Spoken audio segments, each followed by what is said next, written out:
Welcome back to another video, guys. And in today's video, we're going to be doing LCS preseason power rankings on a tier list. We're going to be doing it. I'm going to be doing it based off of how I think they're going to do in the regular season. And then at the end of the video, I'll tell you guys who I actually think will win each split up until Worlds, which I think will be like something cool because I do think I have an idea on what will happen throughout the year. But yeah, this is just going to be specifically for how they're going to perform in the regular season. And then I'll talk about their ceiling and whatnot. I'm not going to go super into detail on like literally everything related to the team. But yeah, let's start off with Cloud9. Now, Cloud9 new roster, they did change.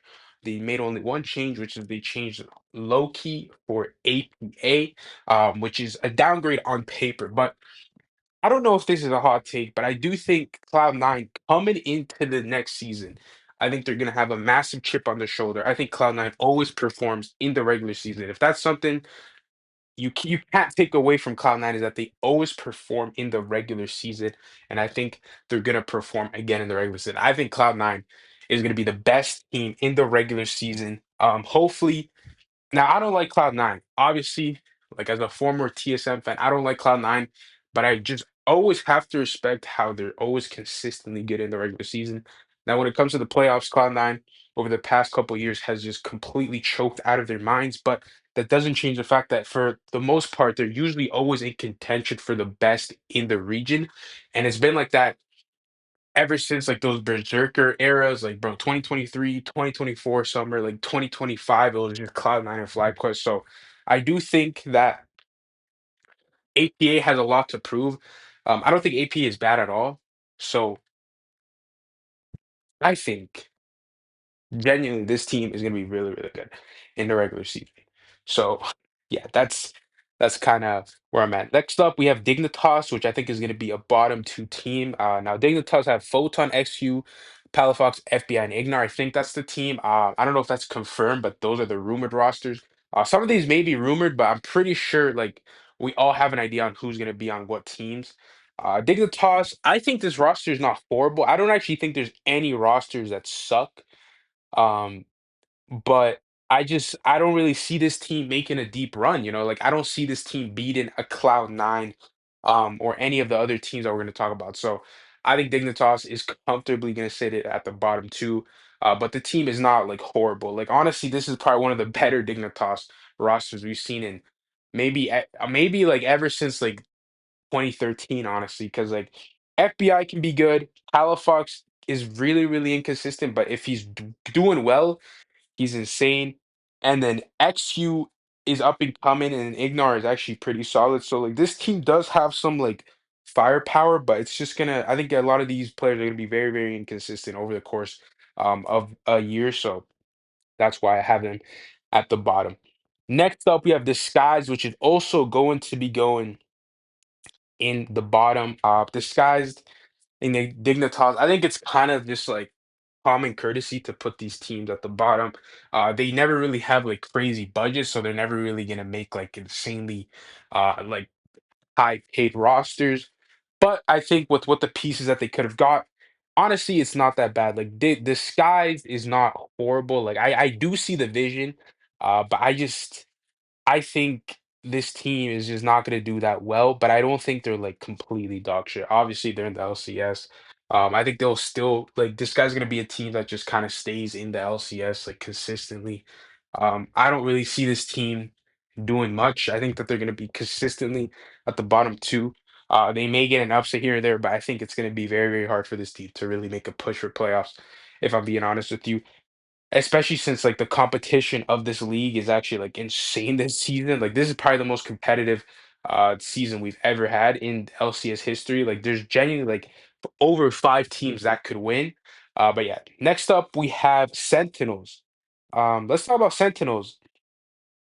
I think Sentinels are gonna be 6 to 4 in that range. I think Sentinels are gonna be fucking crazy sometimes, but they're gonna be really, really inconsistent at other times. The roster is Impact, Hambach or Hambach, Dark Winds, Rahel, and Huhi. Now, Dark Winds and Rahel were in DSG. When they came in the league, they actually looked really, really solid. And the fact that they're getting an opportunity to shine in a new organization, obviously Sentinels are replacing 100 Thieves.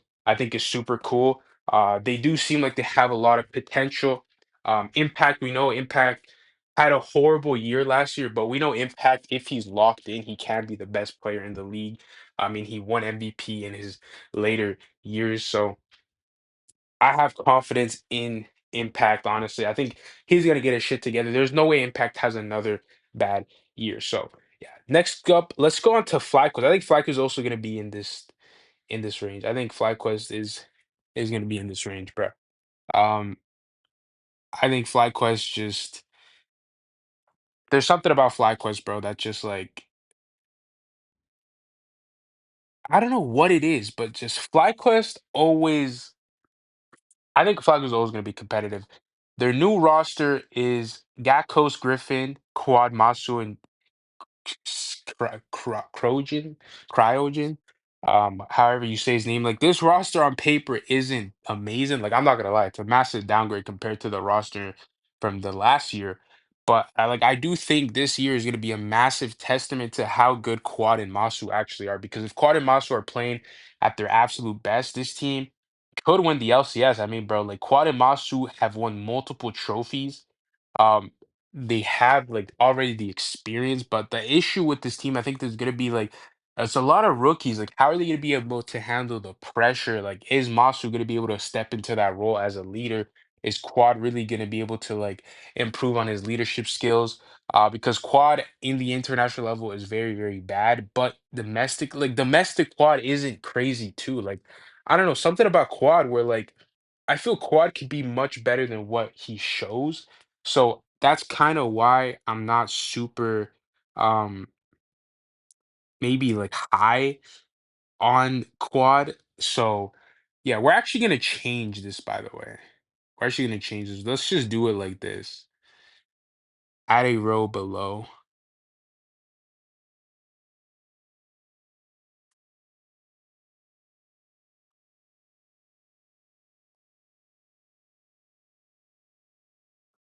1, 2, 3, 4, 5, 6. Two more.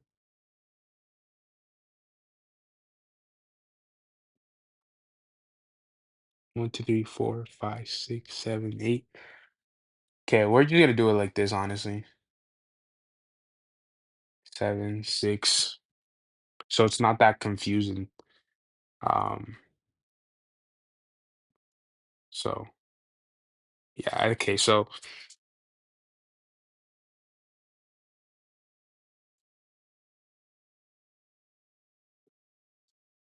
last place, Disguised, then Dignitas, then Sentinels, then FlyQuest. So the top three. Who do I think is gonna be the third best?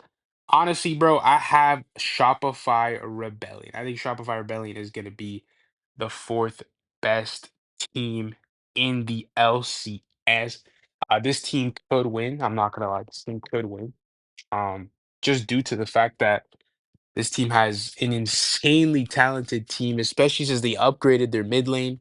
They picked Zinni up for Power Fox. Now, this team, I think this team's gonna have some inconsistency at times, just because, bro, you have contracts, you have Fudge.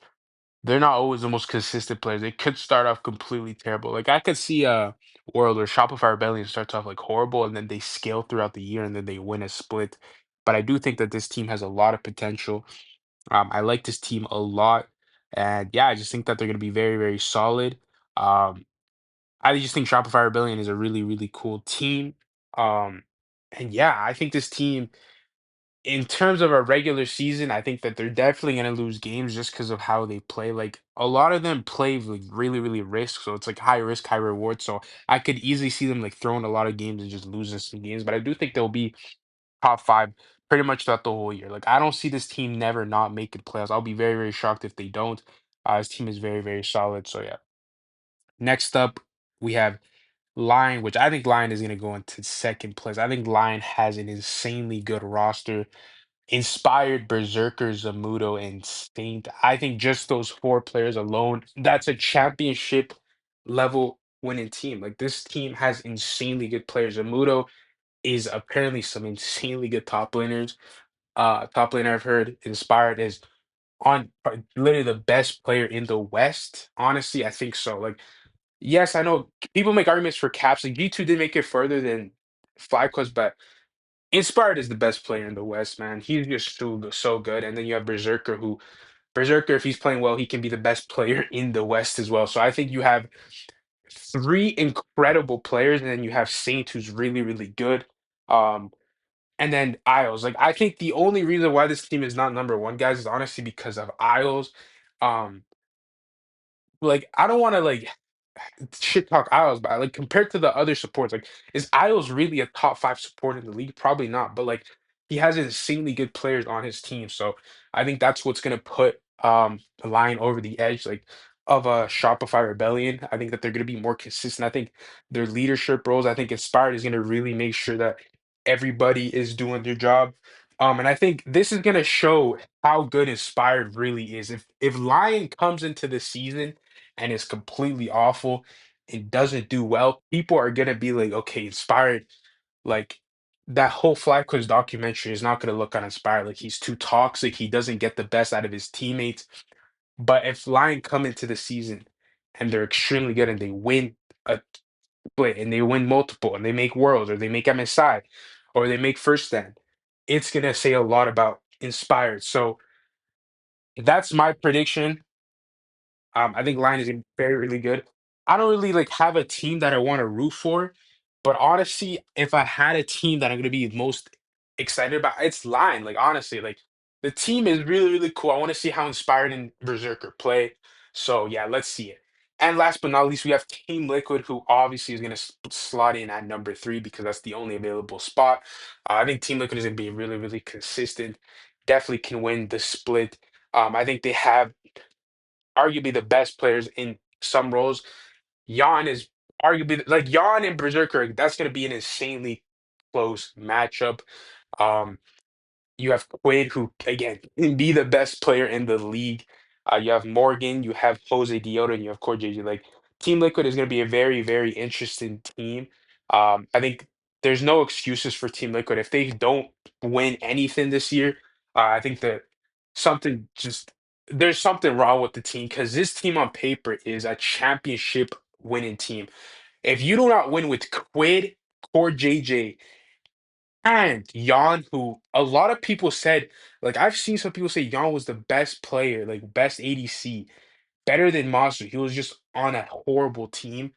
So if he is unable to perform at that level, I don't know what to tell you, but I think Team Liquid is definitely going to be very, very good. So now that we talked about every team and where I think they're going to end up in the regular season, let's talk about the teams that I think are actually going to win. So who do I think is going to win Split One? Um, I'm pretty sure. Is it three splits or two splits? I'm not sure because there's three tournaments in a year. So I think there's splits. I think there's three splits. So if there's two, okay, if there's two or three, it doesn't really matter. I'll still give you the three just in case. Who do I think is gonna win the first split of the LCS? Honestly, guys, I think Team Liquid is gonna win the first split. I think Team Liquid is actually gonna win the first split. I think it's gonna be kind of the same thing as last year, where they weren't looking too good at the beginning, but then they really just kind of spiked literally in the weekend that they won it in. So I think Team Liquid is gonna win. For split two, obviously this is all gut feeling, but I do think split two, Cloud9 will get their hands on a trophy. Um, I think Cloud9 will get their hands on a trophy, honestly. And then for split three for World, I think Lion will win Summer. I think by the end of the year, those players will be the best in the league. I think Inspire will be the best jungler by the time. Berserker will be the best jungler. And I think Saint at that time will be the best mid laner. Um, I know there's crazy predictions, but this is just what I think will happen. So spring or winter Cloud9, like it's not a split. I'm pretty sure it's a lock-in tournament. So yeah, I think Cloud9 is gonna win. I think Team Liquid is gonna win that sprint split. Cloud9 will win it. Because Cloud9 are low-key sprint split demons, and then summer split for Worlds. I think Line will win it. So yeah, let me know what you guys think in the comment section down below. Comment down who you think is gonna win every single split. Comment down who you think is gonna be the best team in the regular season.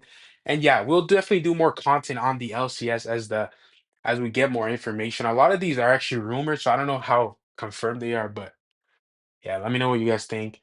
Make sure to leave a like and subscribe, and I'll see you guys in the next one. Peace out.